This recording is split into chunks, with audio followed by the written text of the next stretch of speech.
Well, let's get started. Welcome, everybody. Excited to that you've joined us today. We're going to talk about 3 myths of influencer marketing and how we can navigate conversations for your brands. By way of introduction, I'm Ryan Green, the Vice President of Marketing and Innovation at Coegi, and I have an esteemed panel with us. I'll first introduce Natalie Carson, who's our Senior Account Manager here at Coegi. Coegi is a digital marketing agency that focuses on performance. So Natalie helps as our subject matter expert in handling all of our influencer activations. She's built this program from the ground up, so I'm excited to have her on. Next, we have Danielle Johnson, the head of account management at TikTok. Thanks for joining us, Danielle. We have Daryl Singer, our most rock star dressed of the group today, who's the head of revenue at an influencer marketing platform, Tagger. That's one of our partners. Thanks for joining us, Daryl.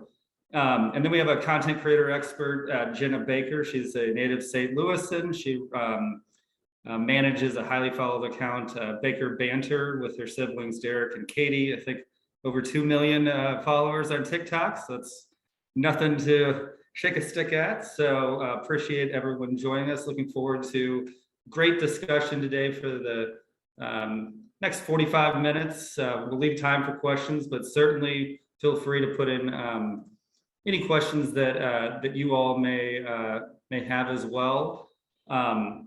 So first, if you guys want to go and introduce yourselves and your roles a little bit, Natalie, do you want to start? Sure. You gave me a pretty sweet introduction already, but just to recap, I'm a senior account manager at Coegi and also spearhead all of our influencer marketing things. I've been at Coegi for a few years now. I used to work out of the St. Louis, Missouri office, and now I am remote in Houston, Texas, where Texas is originally where I'm from. So glad to be back in the heat, even though sometimes I do complain about it. And with that, I can just pass it over to Danielle. Thanks, Natalie. As Ryan mentioned, I oversee our account management team here at TikTok.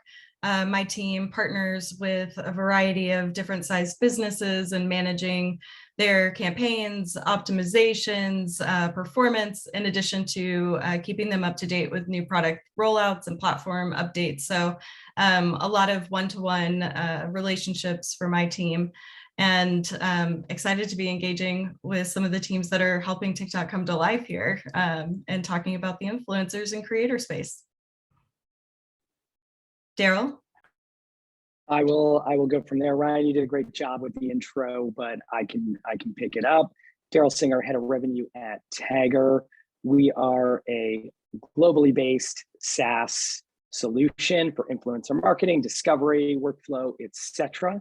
So I come from a little bit of a different perspective from a specific platform or teams that are managing day to day, and really excited to dig into this conversation and talk further about answering all of those great questions that Ryan has here. So I'll pass it to Jenna. Hello, I am Jenna. I am a TikTok influencer, if you will. I manage a popular TikTok account called Baker Banter with my siblings, Derek and Katie. It is a family affair. Our last name is Baker, so that's where and we do talk a lot. So that's where the Baker Banter kind of comes together. But my brother, Derek, is kind of the star of our show. He is 25 and he has Down syndrome. And we really just create content to show other people what life of an adult with Down syndrome and his family looks like. Appreciate it, guys. Great backgrounds from a lot of different perspectives. So really interested in how the conversation goes today. So let's tackle myth one, that influencer marketing is solely beneficial for high-level awareness and isn't really seen as a tactic that brands can go to for bottom funnel results, so sales and acquisition and things of that nature. Natalie, do you think this is truth, or do you think it's a myth? Why do you think influencer marketing historically has been seen as, from the brand perspective, as an awareness play. I definitely think it's a myth. That's why we're calling it myth number one. We got to debunk it. I think the reason behind brands having this idea that it's awareness only is because they're thinking how influencer marketing kind of started, which it started as word of mouth marketing, right? Like that's how it originated. And from there, brands just assume it's organic and they think maybe it's the organic agency or the PR team that would handle that type of thing. But really, as the industry has evolved and technology has evolved, there's so much that you can do with creators and influencers to fill that bottom funnel. And there's various different things I'm sure we'll get into, Danielle, Daryl, just affiliate links and custom, UTMs and connecting things with GA so you can track things in Google Analytics that can really fill that bottom funnel and have conversion and not just those vanity metrics that we're used to seeing, impressions and likes and comments and things like that. There really is so much performance-based metrics that we can pull from influencer marketing campaigns, thus Coegi really grabbing that and putting it into our media mix for our clients. But yeah, going back to, I think just brands and clients, sometimes they either just forget or they're just not educated and they just don't know yet the things that you can really do to leverage content creators at that bottom funnel level instead of just awareness. Danielle, is that your experience at TikTok as well? Do your brands and creators feel that influencer is really a reach play or a way for brands to harness the power of creators to talk broadly to audiences, or do brands look for some specific actions when they are contracting with talent? Yeah, I think for TikTok specifically, what makes it so unique for us is what we kind of call community commerce for the platform. It's a very interesting blend of entertainment, but also discovery in a very unique way. So when we think about creators, they are really resonating with niche audiences where, it used to be word of mouth and you were thinking broad and wide targeted, and you didn't necessarily have some of that control. Where TikTok has really allowed you to kind of almost use a flywheel effect of your marketing objectives in partnership with creators. It can help you reach new audiences, be discovered, but also can go all the way down to that bottom funnel for purchases and app downloads and orders, lead gen.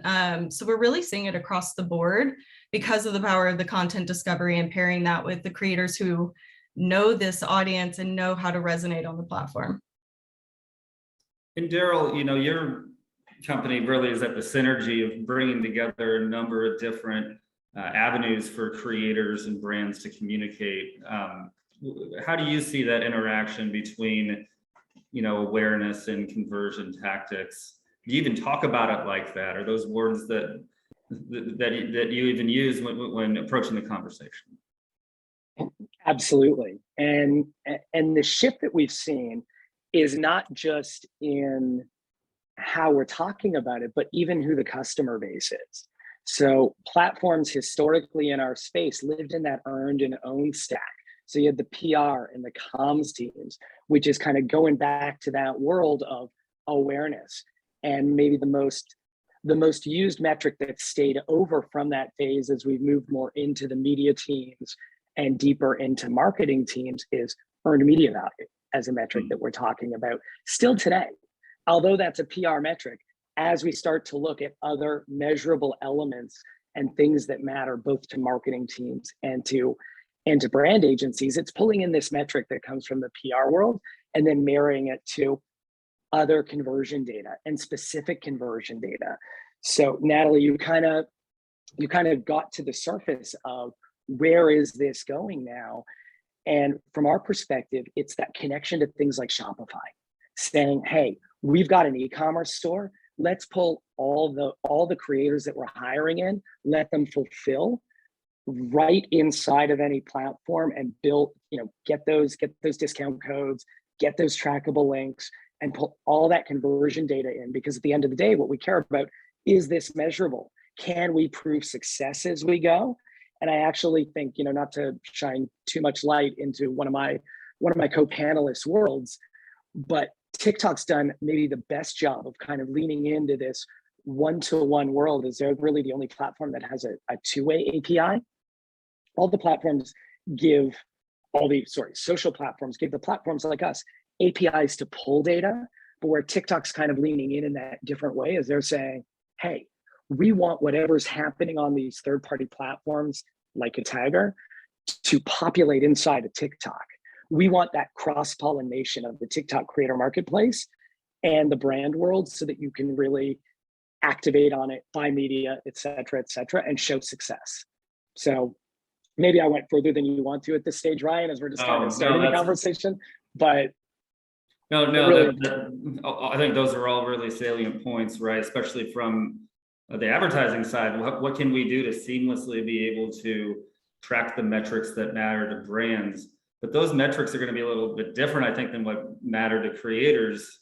So Jenna, I'm interested. I know we talked before this call on a lot of the marketing jargon that we use. That's not the way that you talk about it, right? So when you interact with a brand successfully, how do they describe what their goals are, and how does that translate into the content that you're contracted to work with them with, while still being able to keep the authentic voice that matters to you and your family so much? Yeah, I think that when we work with a brand, we try really hard to figure out how is this relationship that we're creating going to tie into our content in a really natural way. We've done it successfully with 2 different brands at a high level, and we've done it successfully on 2, and it looks 2 very different ways. So we've worked with one brand in the past, Drops, which is a sustainable laundry and dish detergent company. With them, we went a lot more product focused and tried to highlight some of those like big talking points that they're really proud of, while working it into things that made sense for who we are and what we do as a family. So for example, our followers, if they follow us on a regular basis, they know that we have a cabin on a river down in southern Missouri, and we go there all summer long, and we're always posting content about the river and all that kind of stuff. So last year, when we were working with Drops, we did multiple of our Drops videos where we were actually highlighting like National River Day. And we talked about what the river means to us. And our followers know that the river is important to us because they see that content all the time. But then we were able to tie that in, and this is what it means to us. This is how we've been going to the river our whole lives. It's really important, yada, yada. And because of things like this, we like to work with companies that do XYZ, and then we're able to tie in that Drops connection there. So we're getting their like talking points and kind of saying what it is that they want to really highlight about themselves, while also making it super personal and something that like our followers know already about us. And in different but similar capacity, we also have more recently been working with Cricket Wireless. And Cricket Wireless, as all of you know, is a phone company. And we have yet to discuss phones in any of our ads with Cricket Wireless, because what they have done for us is helped us create this very unique experience for Derek that we would not be able to create for ourselves, because they have a high level relationship with WWE, and Derek is a huge wrestling fan. So what they're doing is providing us with these opportunities that we cannot otherwise create for ourselves, that in turn get really good reactions from Derek. Derek is super excited. Derek can't wait to talk about it, all that kind of stuff. And we're tying Cricket into that just by saying thank you and using their brand name. And, Derek's always wearing his green Cricket shirts, but we're really never talking about their service or their phones or switching to Cricket Wireless or why this is better than that. Like, we're not doing the advertisements for them in that capacity, because we have found a different capacity that ties into who we are and what we do in a much more natural way. So they're still getting that a ton of brand recognition, and people are correlating their brand with this really positive thing that they're doing for our family. And it's putting their brand in a good light without actually ever even talking about what it is that their brand does or does for a consumer.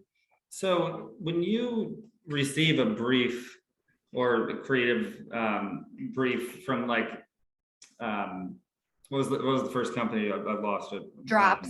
From Drops, excuse me. Yeah. Whose idea was the sponsoring River Day? Was that something that you knew was important to Derek, or was that something that was important to Drops? Because that seemed like a nice cross section between brand and authentic creator. What was authentic to content creator there? So who came up with that?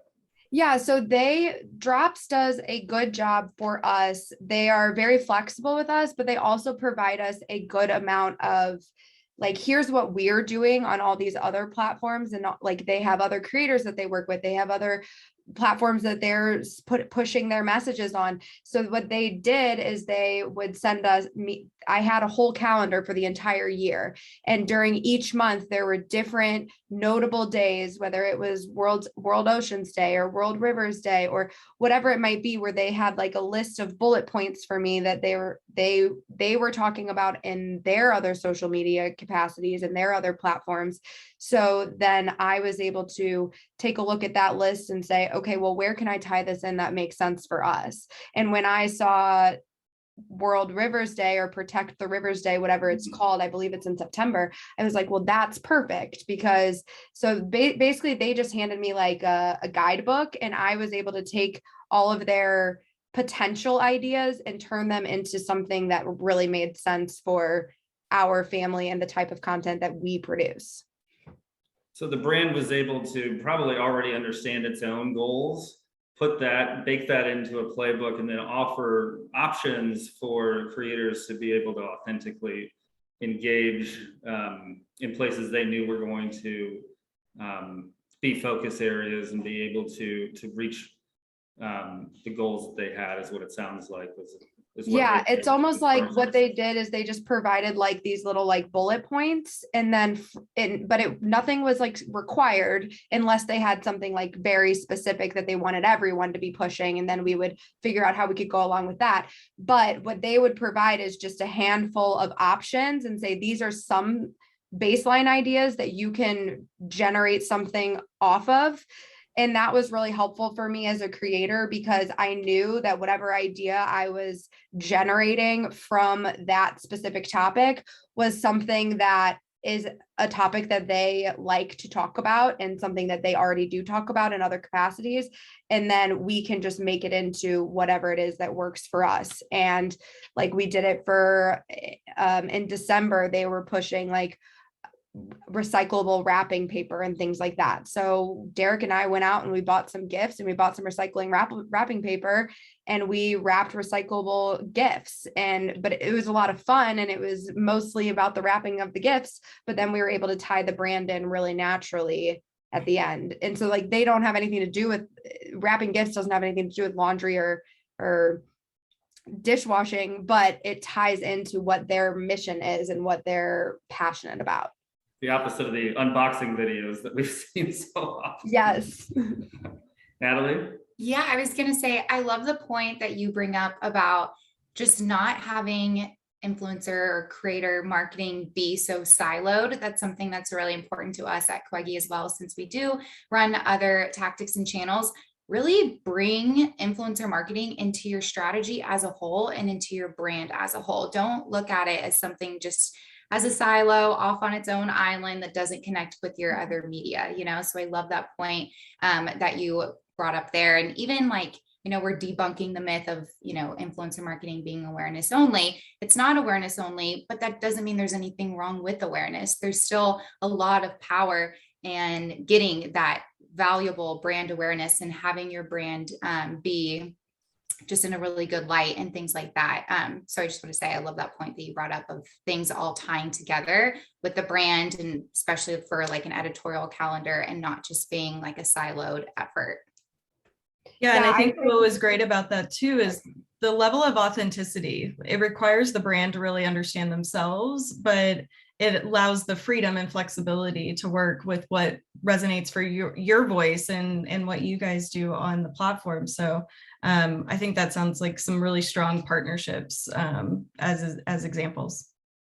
Yeah, I think it's important for me as an influencer, anything we do, obviously I want it to make sense for who we are. I don't want it to feel like super forced or super out of character or anything like that. So the more that the brand knows what they value and what those things are that are important to them, well, those things are also important to us. That's why we wanted to work with Drops when they originally reached out to us. Like, I thought it was really cool that they were a fully sustainable company and that they were working toward making the world a healthier place and the environment a healthier place. Like, that is the reason we were drawn to them.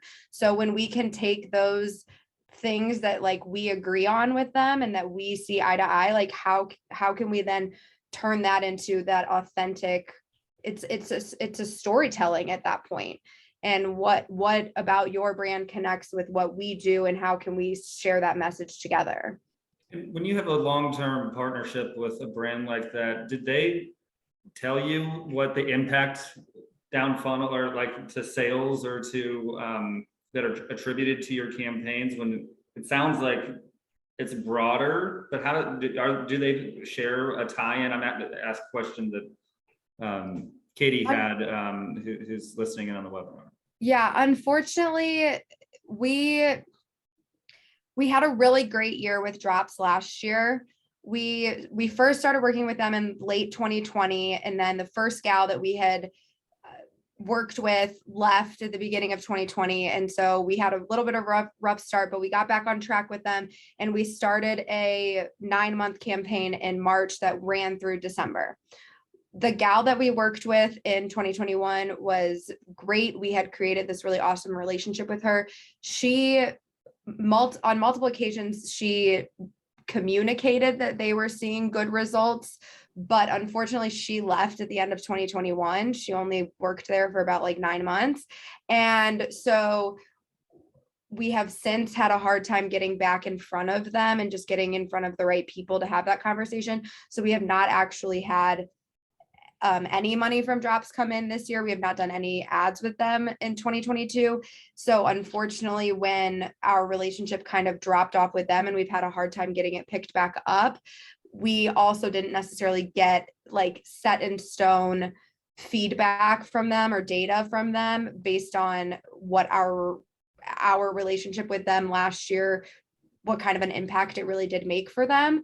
We verbally were told on multiple occasions that our links had been generating a good amount of traffic to their website, and they had been receiving a lot of comments on their TikToks of people saying like, we're here from Baker Banter and we love what you do with Baker Banter, and like things like that. So in some of that we could see ourselves, you know, or people commenting on our post saying, I just bought my first pack of Drops and that sort of thing. So we have some of that, but unfortunately, just because of the way that the relationship has kind of like fallen off our radar and we've fallen off of theirs as well, which is the way that this world kind of works.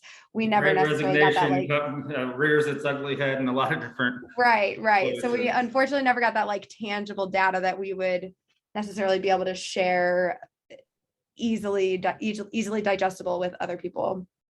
So let's move on to myth number 2, unless Daryl, you had a closing comment.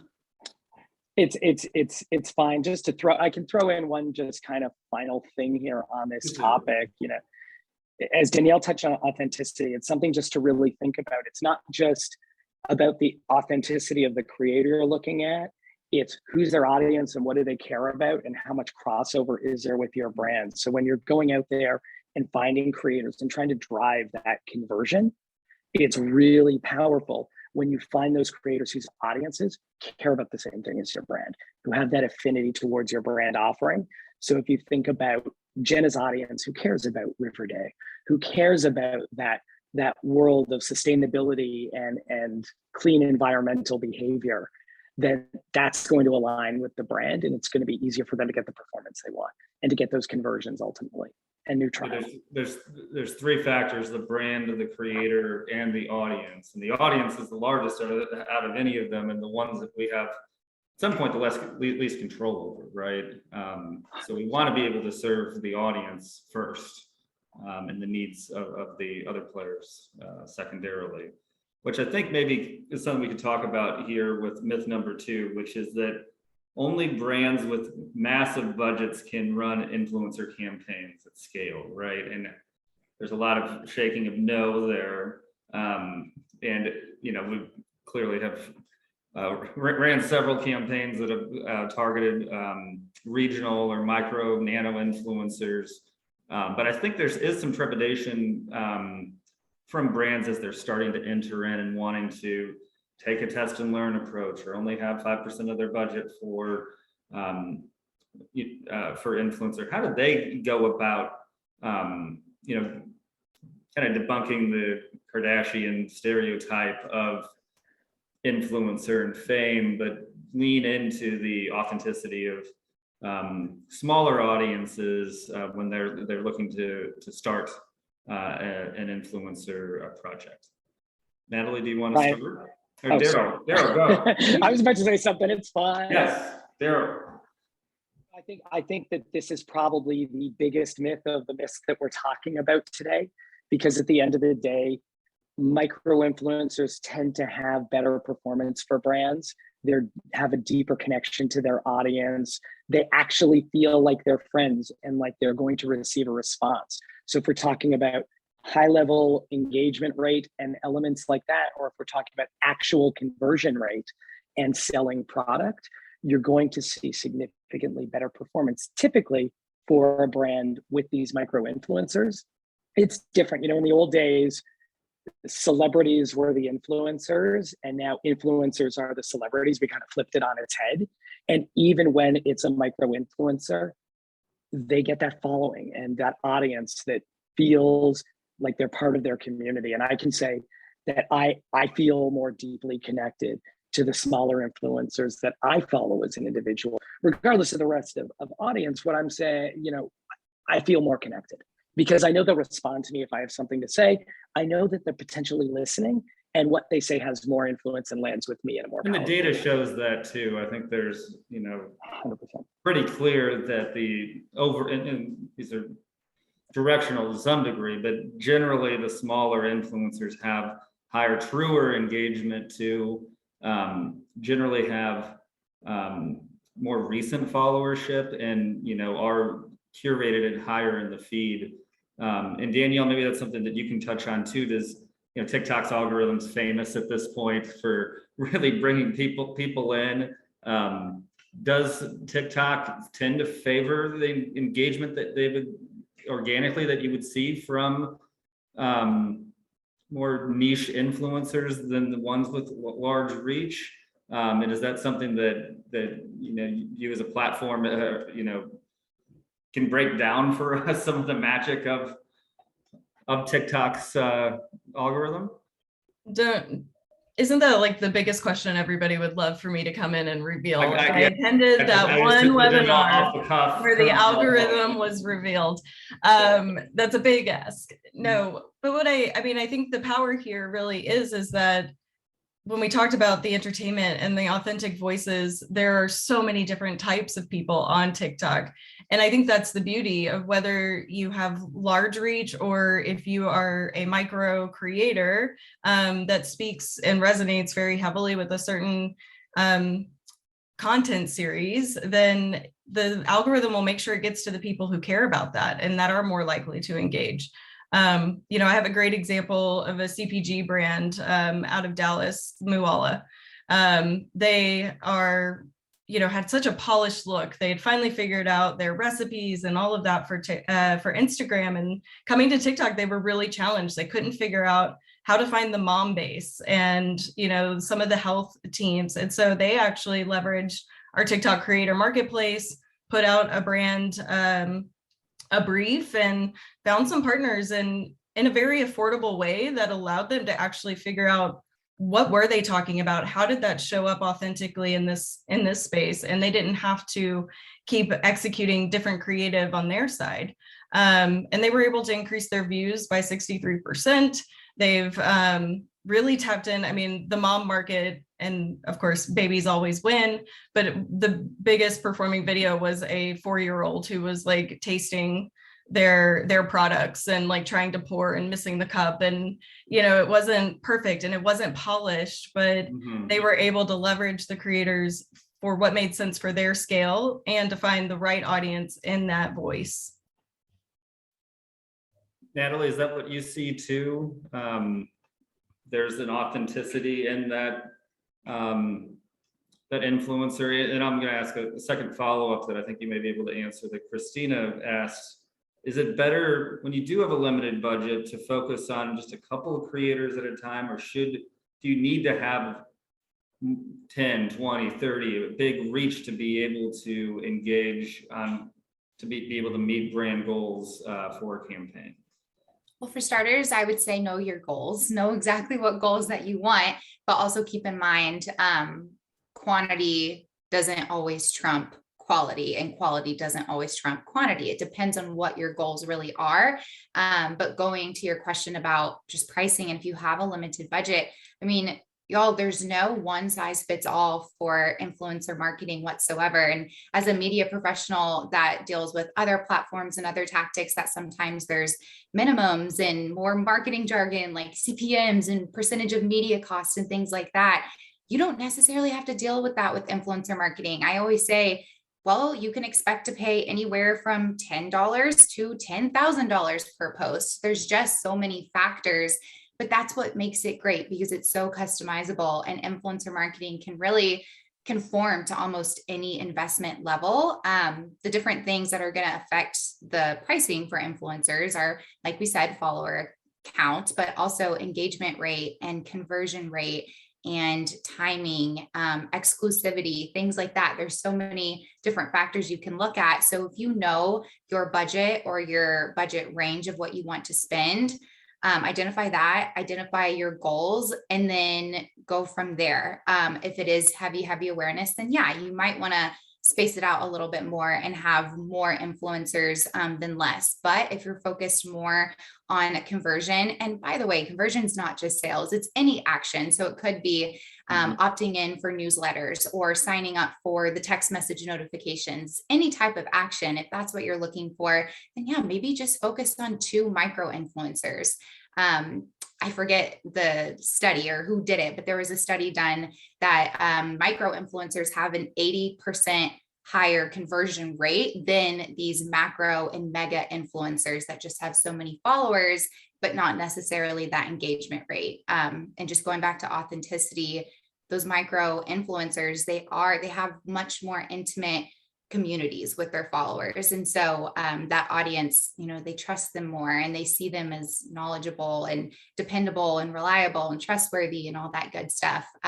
So I get a little passionate about when we talk about budget with influencer marketing, because y'all, it really can conform to whatever investment level the brand has. Well, and I think that there's also 2 different lenses that you can engage a creator with. One may be more one-off and transactional, where you're going to get 3 posts for $7,000 on this date, and they're going to hold this sign, and that's it, right? But there's also more of an ambassador approach, right? Where it's more collaborative, more long-term, probably a lot more added value to the brand as well when it becomes a part of the community and it's authentic. And Jen, I think that was something we talked about a little bit as well. As your channel has grown from a micro influencer to, I don't know how we would categorize 2.2 million, but much bigger influencer, has your relationships with brands changed, and have your expectations been different as to how that engagement has looked? Yeah, I definitely think my relationship with brands has changed. Luckily, I came from a background of working in advertising sales on a local level here in St. Louis before going down this TikTok venture. And I have a cousin who currently works for Reddit, used to work for Snapchat, but he's in advertising sales. And so he's always kind of been like my business manager and helped me. But so I think because of those two factors, I was able to kind of see the bigger picture earlier on, whereas a lot of influencers, I think, like, they get really excited when they see the first couple of brands like reach out to them or say like, let me send you this, or whatever that might be. But to actually pursue a relationship with a brand that is, you are going to be communicating with them on a very regular basis, you're going to be creating content for them on a very regular basis. Those are brands that I really value that relationship with them to a much, much higher level. And I don't want to have 100 different brands that I advertise for in a year. Like, that is not what I want at all. That is way too hard for me to keep track of, and our audience doesn't care. So that's just almost like an easy grab for me as an influencer. Like, I could easily be working with a couple of different fashion industry brands that were just sending my sister and I free clothes. And I could easily be working with the air puffers of the world that Derek can't actually pronounce their names. Like, I have those messages in my inbox right now. But the brands that I really want to try and pursue a legitimate relationship with, that we're going to really try to make an impact for both of them, and by us making an impact for them, they're going to pay us and make an impact for us on a revenue basis. I want that brand to be somebody that, or be a company that we as a family genuinely do see working with in our regular day-to-day lives, see using their products in our regular day-to-day lives. And so I think that, kind of just piggybacking off what some of you guys have said, like, when I introduce myself, I often do say that we are still micro influencers. So even though we have 2 million followers on TikTok, TikTok is a beast of a platform. And I think that, and I hope you don't take any offense to anything I say today, Danielle, but now you are hearing honest. But I feel that the number of followers that we have on TikTok is not quite as valuable as the number of followers that we have on other platforms, merely from a sense that it's just not as easy to reach our followers. Like, yes, they follow us, but getting my videos in front of them on a regular basis is harder. However, there is a core group of people that we know, like our family. We recognize their usernames, we recognize their little pictures, because they're constantly interacting with us. And those are the people that we can influence. And there's a large chunk of them. We have 2.8 million followers on TikTok. Maybe we've got 300,000 that I feel are like genuinely follow us super, super regularly and closely, and like know everything that we have going on in our lives, right? Like, only a portion of those people are legitimately keeping up with us on a super regular basis. But we can reach those people, and we can have genuine, authentic conversations with them, and tell them what we know about brands and whether or not we enjoy working with brands and things like that. And that's really good segue into two questions that came up. One person asked, what's a follower and engagement rate that defines what a micro influencer is versus a macro influencer? And I think, to your point, it's not just about follower counts. It's about devotees to some degree. It's about looking maybe across the platforms that a influencer has. It's rare that, usually like bread and butter, that influencer may have one go-to with a big followership, but also their YouTube channel has a different kind of engagement, right? That may be different than their Instagram handle has, right? So it's not a black and white definition of what is macro and what is macro, at least in my opinion. And you guys fill me in if you disagree, but the other question was, do you think because there may be more emphasis on micro influencers that the pendulum will swing to bigger influencers because there may be an oversaturation of companies that are chasing that engagement that they're seeing from smaller influencers? Maybe it's easier to get reach with larger as well. So I think those are two questions that tie into each other. I'd really be interested to hear your guys' point of view on what defines macro and micro and how to think about followership engagement when a brand is wanting to lean into an influencer strategy. Do you want to go first, Daryl? I can just kind of quickly jump in. It's like nail on the head, Jenna, in that it's going to be looked on differently depending on the platform. In fact, when we're recommending what people pay out to a creator, it will be differentiated based on the platform, because that 1 million+ follower, that mega creator, which you guys are, is offered less or recommended to pay less on TikTok than on an Instagram, where it's harder to build that audience as actively and as quickly. So I think that there's definitely a lot of differentiation between them. That said, 1 million+, you're still a mega creator. Whether you want to admit it or not, Jenna, you're a mega creator at the end of the day. And that's something to be really proud of. It's I'll huge. take it. It's I'll take incredible. it. Thank you. And to address that question of pendulum shift, I'm not even sure that the pendulum has completely shifted to nano and micro. It's more a matter of creating a more complete ecosystem where you have different instances where you work with one type of creator or another, depending on the type of campaign you want to run, what your KPIs are. Back to what It we were depends on the saying size of the earlier. brand and your objectives too, right? Because if you're Coca-Cola, mass reach doesn't need to be as niche targeted. You probably do want to go with bigger creators. You're going to get lower CPM and across the board, et cetera, and it makes sense to a broad audience. But if you have if your goal is to introduce your brand to a new audience, the micro creators are probably going to be a better option for you, even if you just string 100 together, because there's a higher degree of authenticity. So I think this comes back to brand goals quite a bit. And there's not one answer here, which is the beauty, I think, in kind of the open canvas of influence, where you can really make it to what you want. Danielle, I want to make sure to give you a chance to defend TikTok a little bit too, a couple jabs maybe. So is a TikTok influencer or is a TikTok follower cheaper than on other channels? And how would you hit back on that? I think the expectation of why somebody comes to TikTok is different than why they may go to YouTube and why they go to Instagram, as an example, and how they engage is different.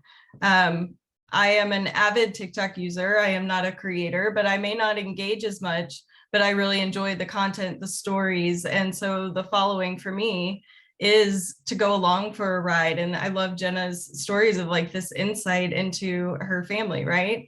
I'm a mom, so like I've got more mom base here, but my Instagram, I like to say they're a little bit more idealistic, and I'm not, it just doesn't feel as like real in the day-to-day, but it is inspirational for me. It's aspirational. So even as a user of multiple platforms, I think it's very different in how I engage on different platforms. And you should think about that with your audiences too, whether it's a new one or continuing to build on your base, but that ongoing engagement helps you find like what the right balance is.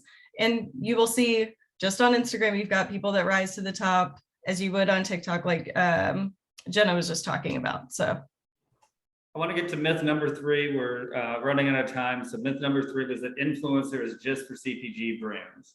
And thinking about other industries that we could go in, we actually got a question that I saved for this section from Helen talking about pharma and if there was any regulations there. So I'd love to hear about non-CPG, non-beauty, non-sports categories that have played well on TikTok. I know TikTok, for instance, doesn't allow alcohol advertising. We've ran into that. Are there restrictions that, from a regulatory standpoint, that you have that you want to mention, Danielle? And are there places that brands should be looking for influencers that in certain categories just aren't as developed for that channel?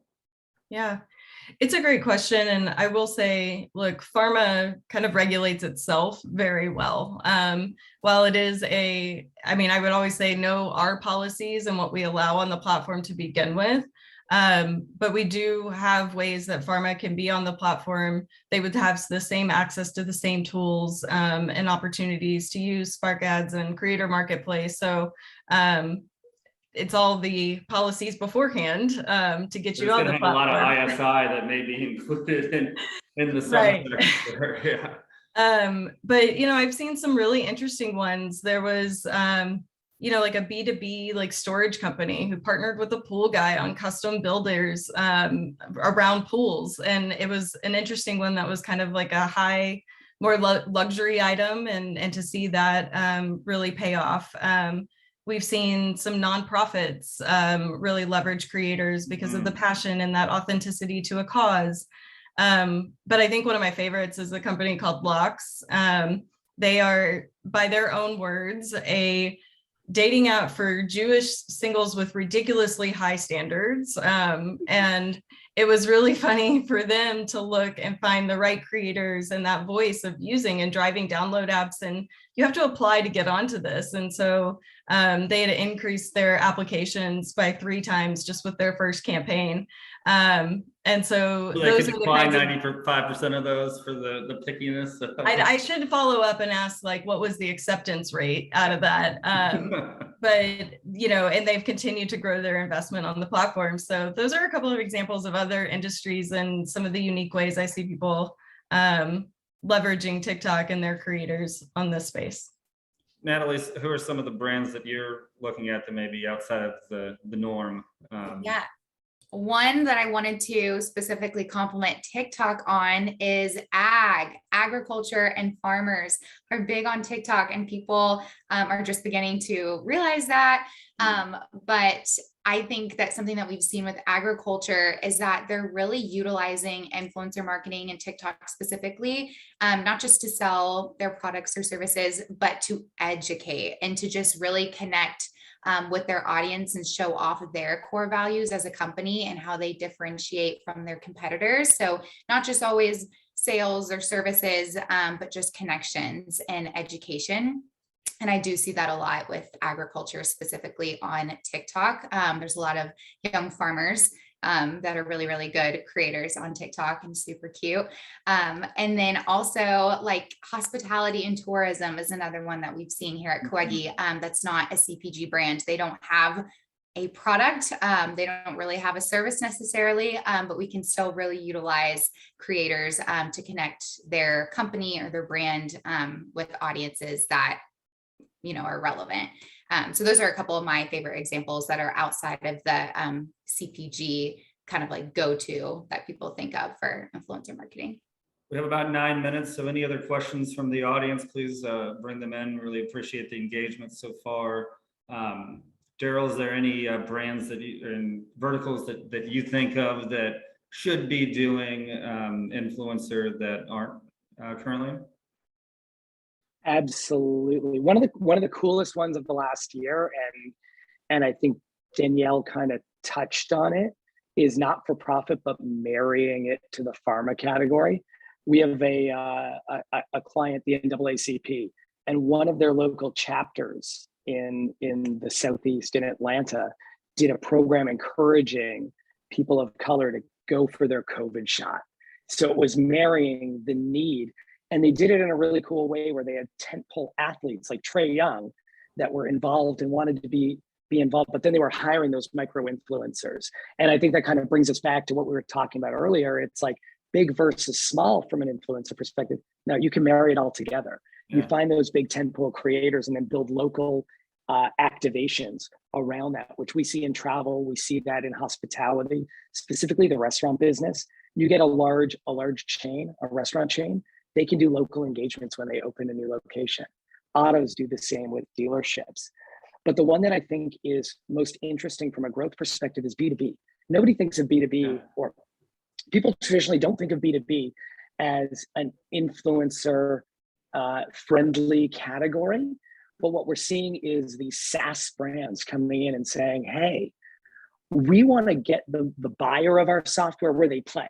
We don't have to get them on LinkedIn. There are other places where we can market to them and get their attention based on key creators like a Mark Cuban or somebody like that who they care about, or people that have an affinity to a certain business category, followers that are engineers, nurses, etc. So I think that's kind of one of the biggest opportunities is that B2B. I think finding LinkedIn influencers could be an opportunity too. It's not one that's you're curating data into Tagger with right now, and nobody is. Yeah. If only they'd open an API. Yeah, well, that'd be a good start. Jenna, is there any brands that you've worked with that you think have done a good job outside of the normal beauty and CPG? I know you talked a little bit about integration with wrestling, which I know came from cricket, but is there anything brands that should be aware of in particular, working with a family with somebody with Down syndrome too, that should be considered as they're looking to engage with you? Yeah, I try to be very open and honest from the get-go when I'm having a conversation with a brand on just kind of what our process looks like, what works well for us, because I always like to explain to people, like, we have a lot of fun, we enjoy doing what we do, but at the end of the day, Derek does still have a disability, and I am now trying to run Baker Banter as a full-fledged business in the business world and connecting with people and all of that kind of stuff. But that's not really what Derek's into. Derek doesn't do this in order to create a business. Derek doesn't see it as a job. It is just his life, and he wants to continue to be able to live his life the way that it has been going with TikTok, and he would love to see that continue. But at the end of the day, like, Derek doesn't have a business mind, and so I always try to make sure that brands know that Derek and I don't live together. So that is a challenge for us sometimes, especially when it comes to getting things turned around like really quickly. Like, I've had brands come back to me and be like, oh, well, we didn't like this, and this, or can we change this, and this? And then I'm like, yes, I can do that. But Derek works the next 2 days and I'm not going to see him until Thursday. Or, sometimes Derek just, like, there are words that's, for example, with drops, sustainable, that is very difficult for Derek to say. And so there are sometimes it's hard for me to say. Right. So sometimes there are just things that I like to try to, from the very get-go of conversations with brands, I try to continue to emphasize that at the end of the day, Derek is an adult with a disability, and that comes with its own unique set of needs. And I'm trying to make sure that the brands that we do choose to pursue a more ongoing long-term partnership with are brands that really make me feel like they understand that, and that they do are willing to have that flexibility that we need to be able to say, we really couldn't do it this way because XYZ, so I tried it this instead, and things like that. Just, I try to kind of blend my two worlds together of having this like marketing and advertising and branding knowledge from my previous places in my career, and then bringing it together and like, how can I make this work for our family? But it's just about, if we say that this is how it works for us, and then we start working with a brand and then they, come back and they get upset because we asked for the flexibility and they couldn't give it, or things like that, then that's probably not a great relationship. Probably not the brand that you should be working with. Right. So that's why I just try to be as open and honest up front with brands about how we can work with them in a way in which that works for us and them. And if they're willing to kind of meet me in the happy medium place, then I'm willing to move forward with them. But if they're going to make it really difficult on me, what are they going to do when Derek's having a bad day and we can't get it done today because it's just not our day. And that is the reality of the world that I live. And if they want to be a part of that, and if they want us to, put them on this pedestal of brands that we are willing to align ourselves with, then they need to be able to have that just flexibility and that understanding that our world doesn't go round the same way as everybody else's. Well, I think that's the biggest thing I took away from today is flexibility, the need for flexibility in how we work with creators, the need for flexibility in how we measure success, the need for flexibility in thinking about which channels and verticals are going to be appropriate. The need for flexibility on how we look at macro versus micro influencers, right?